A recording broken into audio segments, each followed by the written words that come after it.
Welcome to Last Call, Jamion Christian. Our guest today, Brenda Frese, head basketball coach at the University of Maryland. Coach, how are you today? Oh, I'm doing great. I love it. I mean, the first time we met was on an Under Armour weekend, where I think it was Preakness, where they'd have all our coaches in. And I just remember those events being so much fun. So much fun, right? I wish they would bring those back. We had the time of our lives. Yeah, it was pretty neat. I mean, the Under Armour at the time, they would bring men's basketball coaches, women's basketball coaches, and some of the football coaches and administration would come in for a Preakness weekend. I always felt like it was like hanging out at Willy Wonka's factory for a few days. 100%. It's pretty amazing though. It was out of that when Under Armour started kind of also doing the trips with men's and women's coaches and football coaches, and that's actually where I met Kevin Willard, who is now our Yeah. head men's basketball coach. So fun story there. He kind of sought me out because Maryland was one of his dream jobs if it ever came open, and had a lot of questions. So I thank Under Armour for, helping us build that relationship way back when from their event. Yeah, it's great how they really wanted to establish like that family identity from the very beginning. And so many of the relationships that I have and many guests we've had on this show have come from those weekends. So I thought that was always pretty cool. Yeah, really, really cool. And, now it's even extended to our players. I know that, as some of our professional players with Diamond Miller just recently going out and already having that family extension with Under Armour, I think is a huge asset for our players as well. Yeah, and we're going to kind of dive into a lot of different things. Yeah. But let's dive into your season this year. Obviously, the success you're able to have, but I want to dial it back a little bit. A year ago, you guys were hit like everyone with a ton of transfers. The bounce back was unbelievable with the players you're able to add. What's sort of your mindset as a lot of our listeners, coach, are coaches, administrators. What was sort of your mindset as you were kind of having those tough conversations last spring and with those individuals, and then transitioning to that to getting the players in that helped you make that transition this year? Yeah, clearly a lot of emotions. I think now we've all kind of settled in with the transfer portal. At that point, for a lot of schools, it was a new thing. But I've really, and like you said, really settled in. The players that we have here at Maryland are the players that belong and fit our culture and our chemistry. And the ones that it's not a fit or they're looking for something different, I'm okay with. There's a lot of schools out there for the student athletes to go find that better fit. And I think for us, it's just when we were looking at last off season, we ended up signing 9 new players. 3 were already from our freshmen and a transfer, so it was really like 6 out of the portal. And initially, it was daunting. It For our staff, you're wondering what direction to go in, but we just put our head down like we always do as a staff, went to work, got competitive, found the right fits. And I have to tell you, it was one of the most rewarding years I've ever had in coaching, is to coach this team that we were able to put together, and with such a new identity and so many new faces. But we got it right. And I think that gives us the confidence when we navigate now through the portal and through your own team, just finding the right pieces that fit your culture. Yeah, one of the things I love, and we're kind of talking about this a little bit off air. I just love how you coach your team, the level of emotion and passion that you exemplify for them, and that they also give back to you. I just think that's like such a gift to have. And I've been there, coach. I've been there where we've had those lot of tough conversations in the springtime, and I don't think people realize how emotional it is for everybody, not just the players, but the coaches as well, because you can't coach with that kind of emotion unless you actually have that kind of emotion for their well-being. I appreciate you just being open and saying, those are tough conversations, pretty emotional. Yeah, well, thank you. That's who I am, and I'm lucky. Just the way I was raised, and my parents allowed me to be me and build my self confidence. And I truly love, basketball, our program, young people mentoring. And it's the only way I know how to operate. And so, it is. I think when you are passionate, you also set yourself up at times, and you wear your emotions out there. But it's the only way I know how to live my life. Is I get out of bed every single day and love who I am, what I get to do, and the people I get to impact in our program, and the people I get to work with. So I feel truly grateful for being in the position that I am in. Yeah, you talk about Diamond Miller, and just like, I mean, you always have such great praise for her. And obviously, as a fan of the game, I love watching her athleticism, her versatility. What are those conversations like when you're talking to the people in the WNBA? What kind of other things do they want to know about her, and what other things can you share about that? I think when you get to a level like a Diamond Miller, for any players out there, they truly know that you can play the game at a really high level. So honestly, those were the conversations I would share back with the GMs and the coaches as well as Diamond, that they no longer were really evaluating her game. It was everything else around it. They were evaluating her mood, her was she a good teammate? How does she pick things up? They were evaluating her parents. They were evaluating what kind of kid she is in the locker room, how she acts. So, those are the pieces. And it really, again, kind of validates your own college program to know and understand that you're also doing it right, because that's the most important piece at the highest level, is that locker room and a healthy culture and the dynamics within it. But what I will say about Diamond is, it wasn't an easy journey. When you look at when she came in here as a freshman, she started by coming off the bench. She wasn't even a starter. I mean, obviously, we knew she was really talented, and she was sitting behind Kyla Charles, another pro, when you came into our program. Took time. Her junior year, she battled a lot of injuries, had a great sophomore year, then thought she was, going to have this monster junior year, and battled off-season surgery, injuries through the season, lost some of her teammates when they went into the portals. So it was a really hard transition into her junior summer, going into her senior year. But again, can't say enough about her putting her head down, believing, trusting this coaching staff when she didn't know who else was going to be around her in those pieces. And to see it all pay off, of leading her team to an Elite Eight, number two draft pick in the WNBA, and now to hear the endorsements and whatever, everything that's coming her way. Is awesome to be able to see. She put her head down and didn't worry about the money and all of that. Just put her head down and worked, and it all paid off. Yeah, I remember watching those teams when she was coming off the bench, and they were so talented. I mean, there was just I don't know if people realize just how incredibly talented. And one of the biggest credits I always give you when I talk to people about, coaches in the offseason, who should we watch? I'm like, you need to watch Maryland women's basketball. And that's who you need to watch. Because I feel like you do such an outstanding job of having that talent, but allowing them to play inside a system that allows for them all to play. I mean, everyone brings the ball up the floor. Your break is it's spectacular. Two people run to the rim, and then people get into the spots where they can play. And what kind of led you into that sort of philosophy? Because there's a lot of coaches, I mean, you probably see it as well. They have really talented teams, but their systems don't fit the talent that they have. But I feel like your talent allowed for players like Diamond Miller to continue to grow and improve. And it also allowed for players, like Angel Reese, to be able to sprout and be able to improve as well. And that's really rare to be able to do both. Yeah, yeah, and thank you for saying that, because I think it probably started. I grew up in Iowa, and I even played up through eighth grade the 6-on-6, and of course I was an offensive player, so I love to be able to score the basketball. And I'll say, as a coach, when I first started, I was purely a lot of offense, and have really had to grow my game on the defensive end, which was fun. You want to continue to grow as a coach.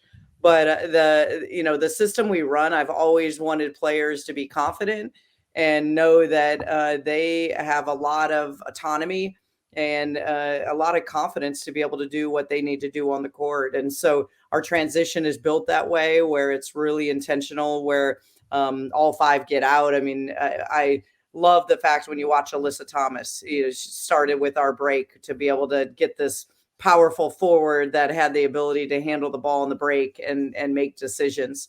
and has taken that into her game at the next level with the Connecticut Sun. So it gives them a lot of flexibility. And then, offensively, we're again, we want them to feel comfortable. I've had to change a lot. I had Brianna Jones. We ran more of a triangle type of offense to run through her when we had her. But this year we lost, two post players early to ACL injuries, and we were already going to be undersized. So we ran a 5 out, and our staff, studied it and implemented and really, had a really fun year, kind of almost, putting a new offense in. And, you talk about it as a coach, right? Like, this is just finished year 21 at Maryland, and, 30 plus years. And some coaches, like you said, they're going to do it their system, their way. But I always want to continue to grow with our roster. And I think that's what continues to keep me really rejuvenated, is that you want to continue to keep finding ways for your team and your individual players to be successful. Yeah. How important, as you kind of go on that journey each year, and again, as a person who watches your games through the course of the year, I've seen this evolution as the year goes on. How important is hiring the right staff members that can sort of support that agility, and allow for that vision to happen? It's huge. It's huge. And I can't say enough about our staff. And, I love the fact right now I have staff members that were like 6, 7, 8 years together. So we can almost finish each other's sentences. And we're all really connected of just trying to make this team, this program, these individual players the best they can possibly be. And in a game with, coaches have egos, right? You're in coaching to, you need to have a competitive ego, but we've all been on staffs where egos can get in the way. And I think that's what I feel just the best about, is that our staff is one connected unit. And I think it shows when you watch us play, and you see, how connected, and our staff is always constantly in a mindset to continue to allow us to be better. And I think when you're a head coach, I've always been a head coach that I want to empower my staff, my support staff, to have a voice. They all coach for me. They all bring different things to the table. We plan practices together. We're very connected within our meetings and our communication styles. So I think it allows your staff members to really feel empowered, and that ownership that they have within the team and the program. Yeah, as you speak about it, I'm imagining this moment, last spring, where you're having all those tough conversations, and you kind of have your first staff meeting together. And in my mind, I'm picturing it like there's a collective deep breath because of what the perceived losses are going to be. And then I'm just picturing at the end of that meeting being like, all right, let's go get to work, and a group bonding together and just really attacking the phone lines. Yeah, and it is, you grow through any kind of adversity and being uncomfortable. And our staff jokes now that there'd be, PTSD when I would hit, and sometimes we'd be away to be like, hey, we need to get on a call, we need to get on a Zoom, we'd get on a FaceTime. And again, I mean, we're so connected through all of it. And, again, I mean, it's pretty daunting when you think about trying to sign 6 players out of the portal in an off season, and what that requires. You're not just recruiting 6 players. So, just a ton of work. I will say it was probably the most challenging off season I've ever been through in all my years of coaching. I felt like I didn't reset until August. I went out of the country with my family, went to Africa, and was offline, which was the best thing that could have happened, on top of the trip and the experience, to, come back with the amount of gratitude that we were able to have. So, but typically, right by like May, you're recharging in this profession, and it's not the case anymore, which is unfortunate when you see in this business, is like just trying to get a handle, for most of us to get that balance back that we need to make sure we have. Yeah. One of the players you signed out of the portal was a local kid, Abby Myers, who ended up being, I think, number 10. I have that right? 11. Yeah. 11. She's number 11 in the WNBA draft. I'm sorry. My apologies to Abby for getting that number wrong. But I was here cheering, and we have some local friends. So we were here cheering for when her name was called. What is that like, being able to find someone like that who's had such an illustrious career at Princeton, and then being able to come in there and make an impact right away? Well, I'll say Ivy League players do really well here.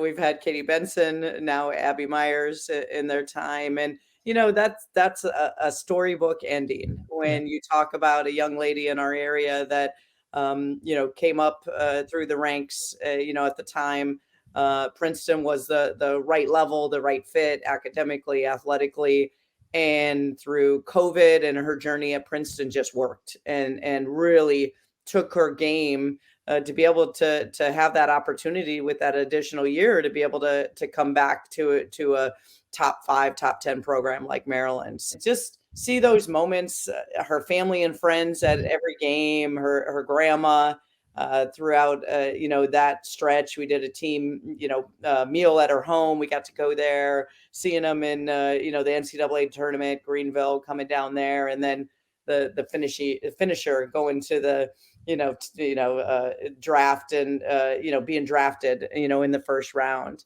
Again, you just talk about a surreal moment.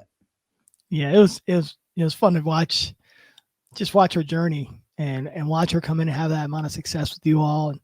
And let's talk a little bit about that. You kind of just hit on like a player's journey and going to the right level at the beginning, and then maturing up to be at a certain level. I don't think people understand how important that is. It's like sometimes someone goes in, we'd have a lot of guys at the NEC, and they say, well, how'd you get him? Well, it's like he was an NEC player at the beginning of this, and now he's an ACC player, right? Why do you think people generally don't understand like the progression of a player, to be able to arise at a place like Maryland? I think it's really hard, and I think sometimes in the recruiting process, again, when I talk about egos, we all have egos, and you have to fight between whether they're healthy or there's something more that you need out of it. And I think sometimes within that recruiting process, your ego might tell you that you need to go higher, or your family or friends are telling you need to go to a Power Five, when maybe you need to go to a mid major and have success versus going to a Power Five and not being able to get on the floor. And so I think it is, and then it's a process. I think we're all seeing through the transfer portal, a grad senior who's been in school for 5 or 6 years is has gone through everything compared to a freshman that first has to go in within that journey, which is the hardest year you're ever going to have when you transition from high school to college. So I think it's just an important recognition that not everyone has that awareness to understand just the steps that it takes, and also just finding the right fit, the right style. You could go to a Power Five and be a Power Five player, but you go to a team that is a defensive team, never works on offense, and your abilities are an offensive player. You're not going to shine in a system like that. So I think there's a lot of components that go into that I think you're seeing from the transfer portal. There's a lot of reasons why people go in as well. You got to preach on that. I mean, I think the underestimation of system fit, level fit, and system fit. Right? I mean, huge. Go ahead. It's huge. It's like everything. It's being a head coach. If I view certain players being able to do X, Y, and Z are good players, and I view X, Y, A, B, C, D are not good players, it's really hard to change my mind. Yeah. But people consistently ignore that for whatever reason, and that's not why we have the transfer portal, but that's why it's like really important to evaluate those in the transfer portal, because they could have just gone to bad system fits or coach fits. Yeah, 100%. And I think it is like from prospective student athletes. Then you want to do your homework and not get caught up in in my opinion, a brand, NIL. You're searching for the wrong reasons, in my opinion, versus finding the right fit and finding the right system, finding the right coaching staff that's going to allow you to help you be the best player you can possibly be. And oftentimes the student athletes like, I always encourage them when they come in, like, talk to our players, ask them what they love about me, ask them what they don't like, like, ask hard questions. And, oftentimes I think, that goes missing. And just the ability now you have so much at your fingertips to be able to do your homework and online and watch games and ask questions. So I think it's one of the most important decisions you're going to make is that future of where you're going to go take your next step to college. Yeah, I'll be so happy. Like I'm a big fan of NIL. I think over time we'll learn how to navigate it differently, better, whatever. Right now it's a little bit chaotic. It's a little bit of the gold rush. That's sort of American culture, the gold rush. So that's part of who we are. I'll be so happy the day when it just becomes a part of the conversation, not the conversation starter. Because you can't put a price on your happiness. And if you play basketball all your life because you had a chance to play, and now you're putting a value on your happiness, there's a lot of roads that are going to end with you just being unhappy and not getting what you really want out of it. Yeah, well said. Well said. I think when you're chasing that gold rush, are you going to be completely happy through it? I was saying this to coach on the road.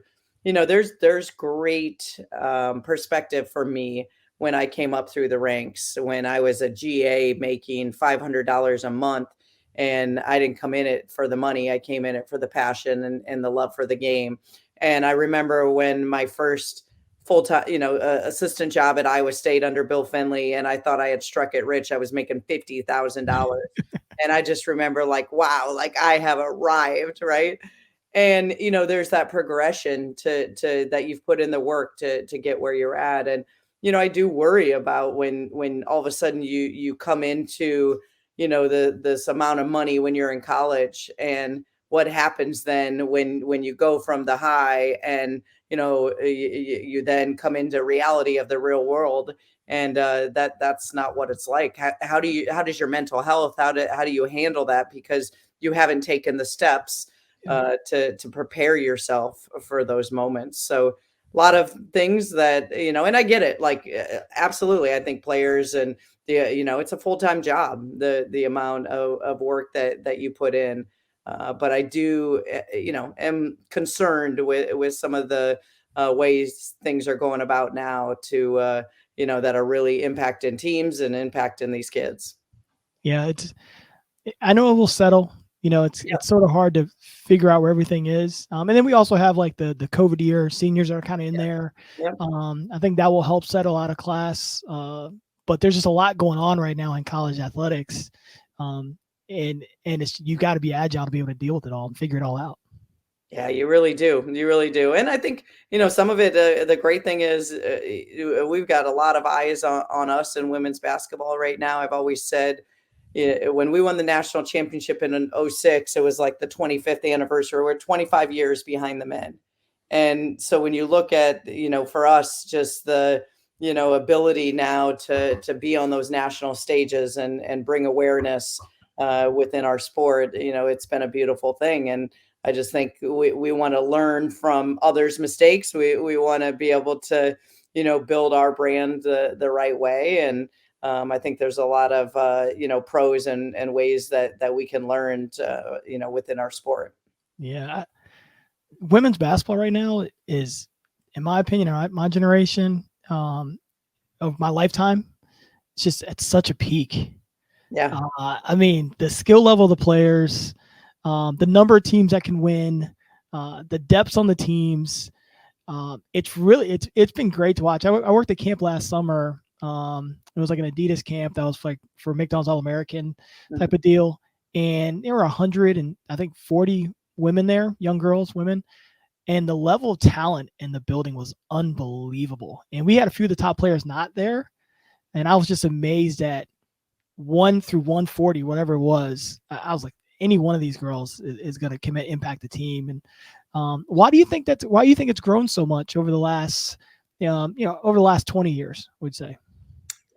Yeah, we just keep getting better and better. I think there's a lot more emphasis now and the visibility for players to get out there and work on their games. I mean, clearly there's a ton of trainers out there to be able to help these athletes be able to work on their games. But I think, through it, they've also, when I think back to my time, I only remember watching the Final Four on television when I was in college and watching those teams. Well, now these kids are growing up at a really young age, and being able to see games anytime they want on television, streamed, and I think that visibility allows them to see and dream what they could do. And I think you're getting a lot more, individual players that are starting at a younger age and developing their skills. And like you said, there's so many players now to be able to evaluate. It's made our game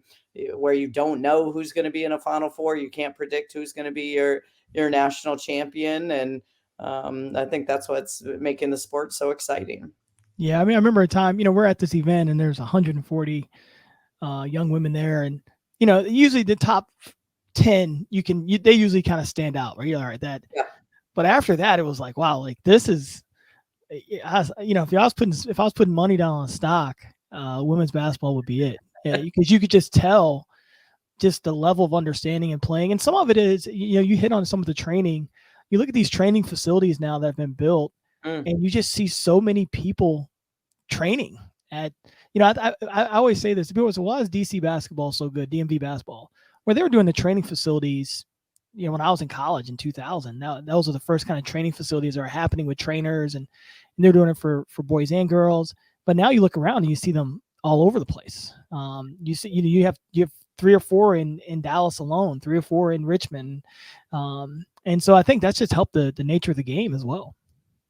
It really, really has. And these players are so lucky that they have all of this at their fingertips. And you can say the same thing in college. I just ended postseason meetings and asked them, what resources are we missing that you think you need?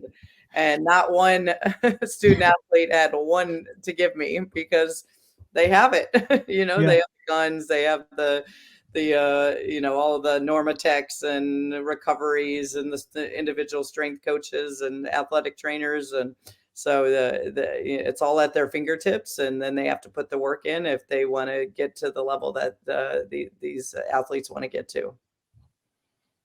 Oh, great. I want to ask you this question here. I'm going to read you a couple stats first. Okay. National champion, 2006, 3 Final Fours, 2 Coaches of the Year, 4-time Big Ten Coach of the Year, ACC Coach of the Year, coming off an Elite 8. When you started your coaching career, what did you think your coaching career would look like? I started my career just, I loved the game when I was an athlete, and I couldn't even envision putting the ball down. So I was fortunate enough, obviously, to, get that first GA job at Kent State, and, knew that, I was hooked, knew that I was in it for a long time. I remember looking up to Pat Summitt and sharing with someone that I want to be Pat Summitt. I would just watch whenever those games came on television. Little did I know what came, to understand when you get that first job at, Minnesota. And then when I got to Maryland, what that looked like. And honestly, when I got to Maryland, I just I didn't even have the I believed we were going to be really successful, but I also had that little noise in your head where, like, gosh, Brenda, just get a contract extension. If you can get one, that's like you're going to have 8 to 10 years at this highest level, because it was, again, a level that you wanted to make sure you could survive at. But I think what's probably allowed me to understand that this profession is just how I was raised, and, just to be genuine. I grew up in the Midwest, and that's how everyone is when you grow up in the state of Iowa. Everyone, it's a family. You look out for each other. So, relationships has always been my number one thing. I think you can be really successful in any walk of life when you're just a really good person and care about others. and I was raised that way. And then just having the role model of my parents to, have a work ethic. Like, you're not going to get anywhere in life if you don't put your head down and work. And I did that as a student athlete, and in all my years when I trained, I felt like I was one of the hardest working players out there. And the same thing as a coach. I think most players, people know in this business, like, they're always going to see me working. I'm going to be out recruiting. I'm going to be really trying to when Maryland believes in me, it's an understanding that I'm going to give everything I can to this university and to this program. I love it. We do this thing here on Last Call. It's the end of the night. The bell's rung by the bartender. It's the last call. On the left side of you, you have someone who's retired, cannot be family, because everyone tries to go with mom or dad. Right. And on the right side of you, it's someone who's still actively working, can be in any field. What two people do you want beside you at the end of the night? So retired, and then someone who's actively working. Yes. Retired, the first name that jumps into my head, because I've only had minimal conversations with, is Jay Wright. Okay. Just always, have loved just to when we've had the fact that he even knew me when he came into our gym one time to do a scrimmage with our men's team, and just obviously watching him from afar, his values line up with mine. And then probably, I'd say the same thing actively would be Tony Bennett. Again, through mutual friends, I've heard and watched all of his stuff. I would love to, between the two of them, just continue to see what, I think a lot of things I do probably line up. Just that's why I'm connected with them. So those are the first two names that jump in my head. Yeah. I mean, obviously 2 guys who are national championship level head coaches, have rebuilt different programs in different ways. That'd be a fun conversation. I feel like, I don't know Coach Bennett at all. I don't know if he'd partake in the glass of wine, like maybe Coach Wright might. But maybe, it's a good call. But I guess we don't have to. I'd have one drinking some wine with. We don't have to be drinking buddies, to have a good time, right? Isn't that what the posters always say in the hallways? So, right, exactly. Well, Coach, thank you so much for your time. I'm so appreciative, and obviously big fans for you here at Speakeasy. And if there's anything we do to support you, please don't hesitate to give a yell. Well, thank you for having me. I've really enjoyed it. Thank you for joining us on The Last Call, powered by Speakeasy, where careers grow through relationships, and relationships grow through Speakeasy. We hope you enjoyed it, and we look forward to connecting with you soon.